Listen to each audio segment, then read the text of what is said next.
Salam əziz tələbələr. Bax, Süleyman müəllim dedi ki, bu buraxılış imtahanının vaxtı bu 4 vaxtdan biridir. İndi görərsiniz. Dövlət İmtahan Mərkəzi elan eləməyib ki, sonra deməyin ki, elan eləmişdi, sən sonra dedi. Ya fevralın 22-sidir, ya martın 1-idir, ya martın 9-udur, ya da martın 15-idir. 4 dənə vaxtın ikisi. Deyərsən bu qədər vaxt idi. 4 dənə vaxtın ikisi. Niyə başqa günlər yox?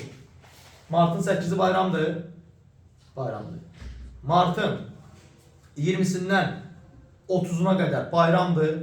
Bayramdır. 10 gün, 11 gün arda qeyri-iş günüdür.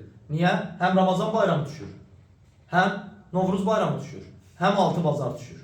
Hamısı üst-üstə düşdüyündən 11 gün arda qeyri-iş günüdür. Deməli, imtahanı nə vaxta salmalıdır? Martın 20-sindən əvvələ. Martın 20-sindən əvvəl bazar günü nə vaxtdır? 1-i, 8-i, 15-i. 8 də sala bilməz. Çünki 8 martdır. Onda 9-u qeyri-iş günü olacaq. Düzdürmü? Heç burada bəlkə sala bilmədik. Bilmirəm, qanunvericilik icazə verir buna yoxsa yox. Çünki 9-u düşür 1-ci günə. 8 marta görə o qeyri-iş günüdür. Bura sala bilməsə, hara salacaq? 22-si ilə, 1-inə. Başqa yeri yoxdur. Bu bir. İkinci. Deməli, əgər 22-sidirsə buna neçə gün qalır? 80 gün qalır, neçə gün qalır? Düzdürmü? Əgər 22-sidirsə. Və uşaqlar deyir ki, bizə motivasiya da verir.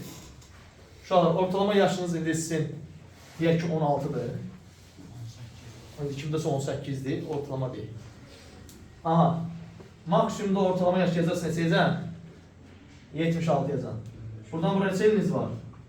Bir 60 iliniz var. İmtahanı neçə gün var? Deyək ki, bir 80 gün.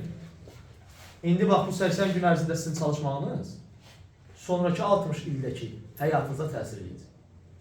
Ya bu 80 gündə çalışıb 60 ili daha yaxşı yaşayırıq, ya burada yeyib yatırıq, burada sözü bir yalısına edirik. Vəssalam, seçərsiniz.